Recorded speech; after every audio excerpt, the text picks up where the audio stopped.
आज मुझे जाना था गटानी हॉस्पिटल जोधपुर, तो मैं घर से निकलकर सीधा आ गए गटानी हॉस्पिटल जोधपुर। आप देख सकते हो ये है गटानी हॉस्पिटल जोधपुर। बहुत ही बड़ा हॉस्पिटल है और ये बनाट रोड पर स्थित है। तो बने रहे मेरी वीडियो के साथ, दिखाते हैं आपको गटानी हॉस्पिटल के बारे में। जैसे ही हॉस्पिटल के अंदर इंटर करते हैं तो सबसे पहले आ जाते हैं गाड़ी पार्किंग एरिया।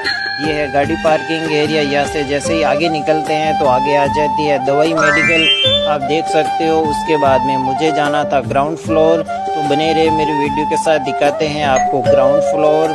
जैसे ही नीचे आते हैं तो नीचे आ जाता है इमरजेंसी ट्रॉमा सेंटर। तो ये आप देख सकते हो, ये है इमरजेंसी ट्रॉमा सेंटर। हमें करवाना था डॉक्टर को चेक, तो इसलिए हम थोड़ी देर लाइन में खड़े रहते हैं। उसके बाद में हम फाइनली आ जाते हैं डॉक्टर के पास। यहाँ से डॉक्टर से करवा लेते हैं चेक। चलो दोस्तों, आज का व्लॉग यही एंड करते हैं। वीडियो पसंद आए तो लाइक शेयर कमेंट जरूर करें।